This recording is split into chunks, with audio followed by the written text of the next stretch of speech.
absolutamente todo. Nos involucramos desde los estudios previos del terreno hasta la planificación y gestión de las obras. También aplicamos protocolos para el control de calidad. No se trata de alzar ladrillos ni mezclar cemento. Tendrás que utilizar tu ingenio y aplicar los cálculos matemáticos de forma creativa para darle fuerza a las estructuras que se construyen.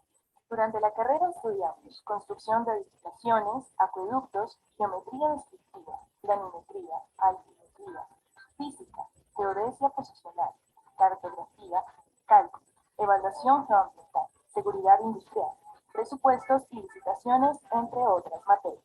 ¿Eres de los que se pregunta cómo se hace un edificio? ¿Cómo se construyó el puente que queda cerca a mi casa? ¿O cómo se construye una estructura de alcantarillado? ¿Tienes buen nivel para la matemática, el razonamiento lógico y analítico? Entonces tienes las competencias básicas para empezar la carrera. Una vez te gradúes podrás trabajar en empresas públicas y privadas dedicadas a la realización de obras civiles. Podrás supervisar obras de construcción, hacer levantamientos topográficos y consultorías, clasificar y hacer un uso innovador de materiales de acuerdo a las necesidades del proyecto que desarrolles. Si quieres entrar al mundo de la construcción y ver que tus ideas se conviertan en edificaciones y espacios que las personas puedan habitar y disfrutar, si quieres trabajar haciendo estudios de terreno, innovando en el uso de los materiales para construcción, entonces no lo pienses más y empieza tu carrera relacionada con obras civiles. Conoce más visitando el sitio web Buscando Carreras del Ministerio de Educación Nacional. Haz clic en los enlaces que aparecen en la pantalla e infórmate sobre los programas de tu interés.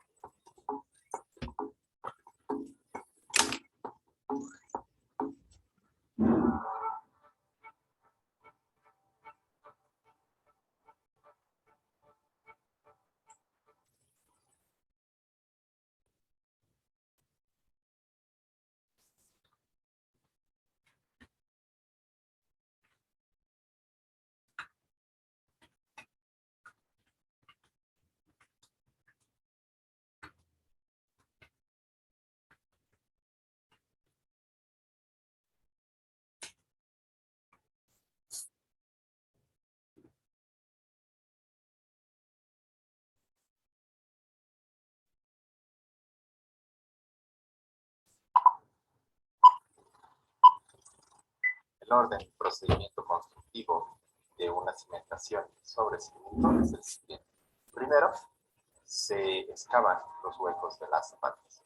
Posteriormente, se vacían las zapatas y a continuación las columnas. Lo siguiente que se debe hacer es rellenar el hueco que hemos dejado de excavar.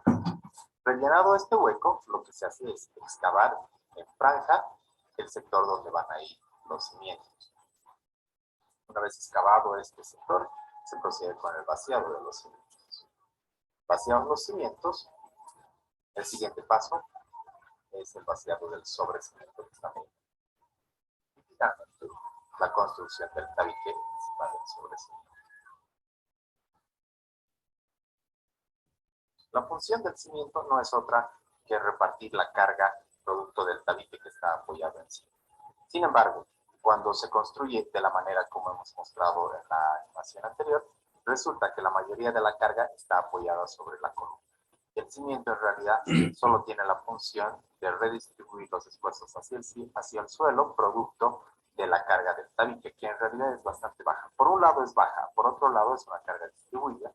Y si nosotros intentáramos modelar el cimiento en un programa de software, en realidad los esfuerzos que tendríamos en el cimiento serían cero. ¿Por qué? Porque el cimiento está continuamente apoyado en el suelo y por otro lado tiene una carga distribuida uniforme encima. Por tanto, el suelo en teoría no estaría esforzado. Es por eso que este tipo de elementos en realidad tiene una dimensión calculada empíricamente en función a práctica y error, donde las dimensiones comunes del cimiento y sobrecimiento son para el cimiento de 25 a 40 centímetros de ancho y de unos 35 a 50 centímetros de altura. Para el sobrecimiento, al que voy a llegar en un momento, en realidad se tienen dimensiones que están en función a la altura de capilaridad del agua. Pero vayamos un ratito a ver algunos pormenores de la construcción de cimientos. Cuando nosotros tenemos limo o arcilla, en realidad el corte vertical de tierra me sirve como comprador para el vaciado del cimiento. Entonces, cuando yo excavo en arcilla, yo puedo hacer un corte bastante rectangular, donde la misma tierra me sirve para encontrar el vaciado del cimiento del hormigón simple. Este hormigón simple o hormigón ciclópeo se lo vacía generalmente en dosificaciones bastante pobres, justamente por lo que les decía, porque los esfuerzos que va a resistir son bastante bajos. En realidad los esfuerzos que va a resistir este cimiento son del tabique de ese piso, no va a resistir ni la carga del techo ni la carga de pisos de losas por encima. Cuando se realiza ese tipo de construcción, en realidad deberíamos construir con muros portantes y las zapatas se llegan a confundir con los cimientos. Ese es otro tipo de procedimiento. Cuando nosotros tenemos material gravoso o de arena, en realidad la excavación no puede hacerse por un corte completamente vertical y lo que se hace es realizar un corte en la medida que el ángulo de tensión interna del suelo me lo permita y la excavación resulta más o menos como estoy mostrando acá en el gráfico, por lo que hay que comprar con tablas longitudinales continuas a lo largo de toda la zanja, que son las que estoy mostrando en verde en este momento, y para que las tablas no se caigan hacia adentro, obviamente, se ponen estos pequeños listoncitos cada 50 centímetros, y las cuñas, para que las tablas no se vayan hacia afuera, pueden colocarse de piedra, de la misma piedra de la excavación, o pueden colocarse cuñas de madera, pero generalmente suele ser más complicado. Una vez entonces que se tiene el encofrado, el vaciado es rutinario, ¿no? El que ya conocen, el vaciado queda más o menos así. Una vez que se vacía, se desencofra y se va rellenando todo el triángulo hueco con el material, con el mismo material de excavación, con el mismo material de excavado. Una vez que se ha vaciado entonces el cimiento, cuya utilidad ya hemos explicado, se procede al vaciado del sobrecimiento. Vamos a hacer un enfoque de sobrecimientos por ahí. La función del sobrecimiento no es otra que evitar que el tabique, que generalmente es de material cerámico, ladrillo, se humedezca. Cuando el ladrillo se humedece, en realidad pierde sus propiedades de resistencia. Este empieza a deshacerse como si fuera arena. Entonces, para que el ladrillo no se humedezca, necesitamos elevarlo cierta altura. Cuando el agua, generalmente cuando construimos, el agua está, si bien no existe nivel freático a nivel cero, a nivel de cimiento, sí existe humedad, y esa humedad puede ir subiendo por capilaridad hacia el tabique. Entonces, para que este tabique no se humedezca, lo que vamos a hacer es construir un sobrecimiento que sea del mismo ancho que el tabique y que esté constituido de hormigón simple, en la mayoría de los casos de hormigón simple. Muchas veces es difícil si es que el espesor del tabique es bastante delgado, como de 10 centímetros en el caso del sector donde yo suelo construir. Entonces muchas veces la piedra ya no entra dentro del encofrado. Acá sí nosotros tenemos que poner encofrado a ambos lados, y en el encofrado, bueno, como les digo, como el espesor es de 10 centímetros, muchas veces piedras grandes ya no entran, por tanto es que se vacío simplemente de hormigón simple. Y en algunos casos, en algunos casos donde el suelo tenga una muy baja capacidad portante, donde el suelo suele deformarse mucho, tanto cimiento como sobrecimiento con acero. Sin embargo, este acero no suele ser significativo, resulta acero bastante pequeño, de 2 fierros de 6 arriba y 2 fierros de 6 abajo, a modo de viga, tanto para cimiento como para sobrecimiento. Y un estribo de también acero 6, cada 50 centímetros.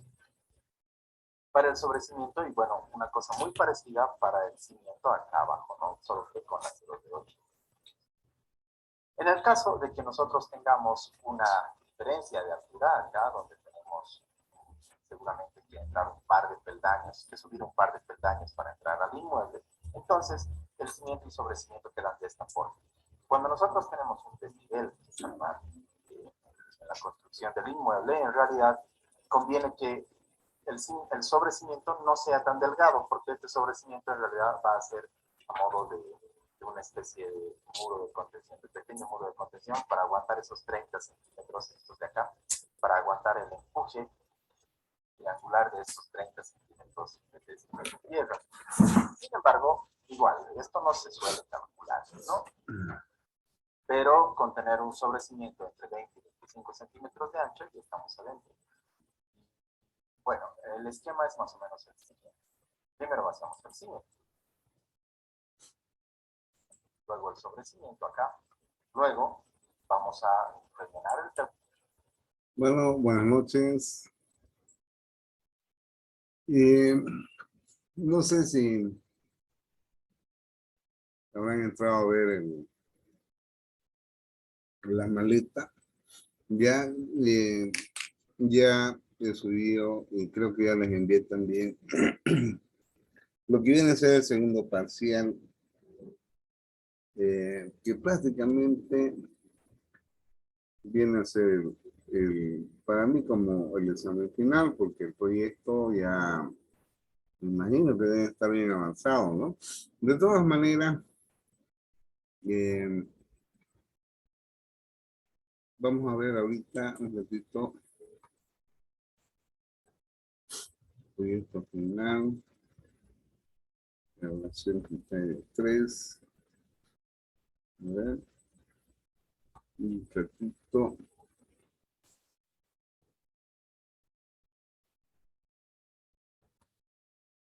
Bien, ahora sí.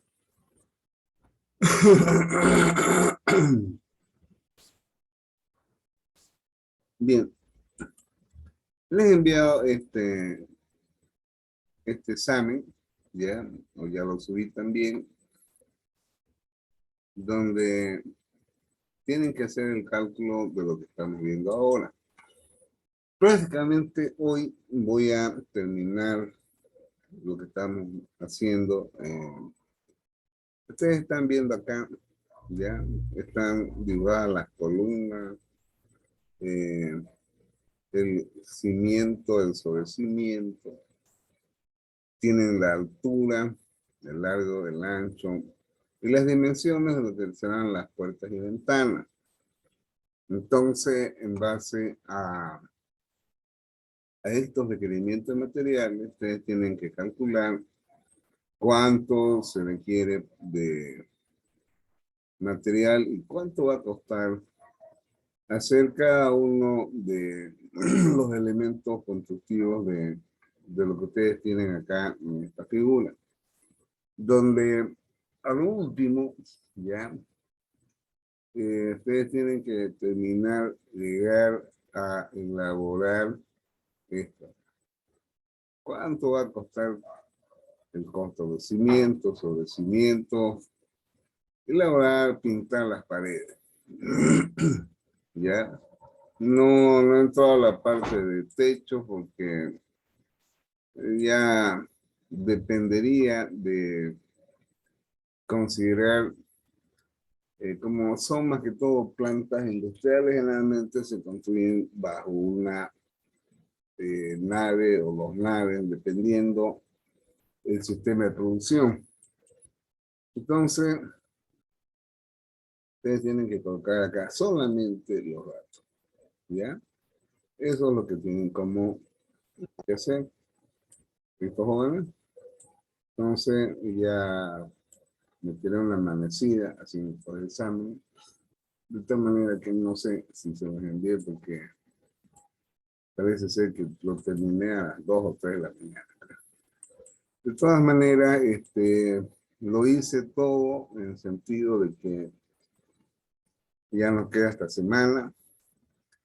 No quiero que ustedes digan que posteriorlo un día más, que esto. Y ustedes mismos fíjense de que ya el tiempo de esta semana rapidito va a pasar y para mí mucho mejor si empiezan a defender el miércoles. O martes si quieren. Si hay un grupo que dice martes queremos defender, bueno, pues se desliga, ¿no? Si es miércoles, bueno. Pero yo sé de que nada raro que jueves y viernes defiendan. No sé hasta dónde avanzamos. Bueno, jóvenes, eso es en cuanto a... Y hoy voy a terminar todo esto para enviarle la planilla de hoja de cálculo que empezamos a resolver el otro día. Bueno,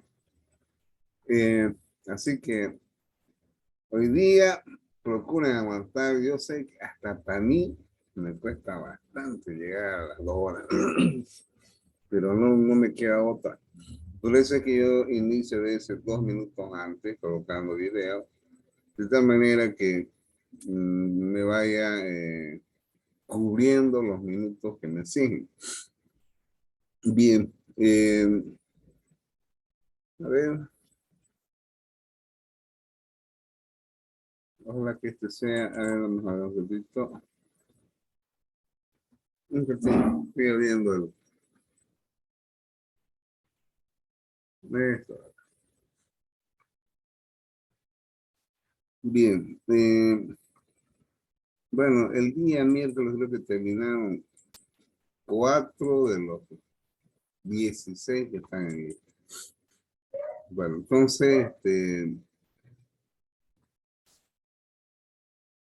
a no ser de que cubran lo que hemos avanzado viendo los videos, es lo único.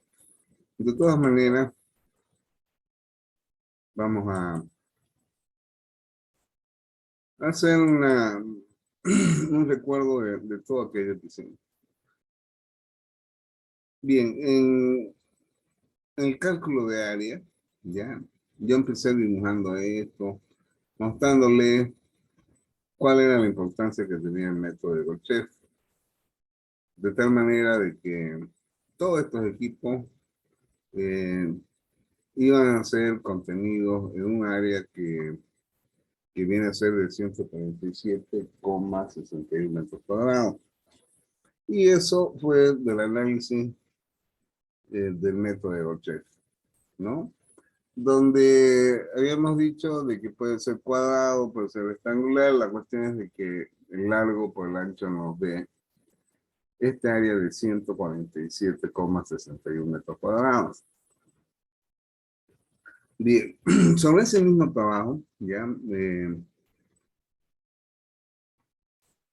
he ido desarrollando de que cuán importante, y es lo que ustedes tienen que considerar en su proyecto final, cuán importante es, ya,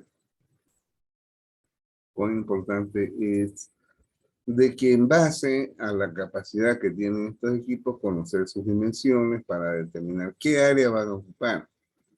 Más que todo, estos equipos que son grandes se constituyen en equipos que van a quedar estáticos, ¿ya? Y lógicamente de que hay también elementos móviles que se van a desplazar, que son las personas, que son los carritos, y otros materiales que se están moviendo dentro de ese área. Entonces, una vez de que se conoce la capacidad y las dimensiones de los equipos, como ustedes ven acá, empezamos a calcular aplicando el método de Golchev. Entonces, yo les voy explicando qué es la superficie estática de los equipos, como vemos en planta, qué área ocupan dentro del área total donde estarán todos los demás equipos. Y habíamos dicho de que si es esférico o si es cilíndrico, de arriba viene a ser el área de una circunferencia, y si es rectangular, bueno, el lado por ancho. Entonces vamos ocupando un área dentro del total que vamos a calcular y empezamos, bueno, este cálculo acá,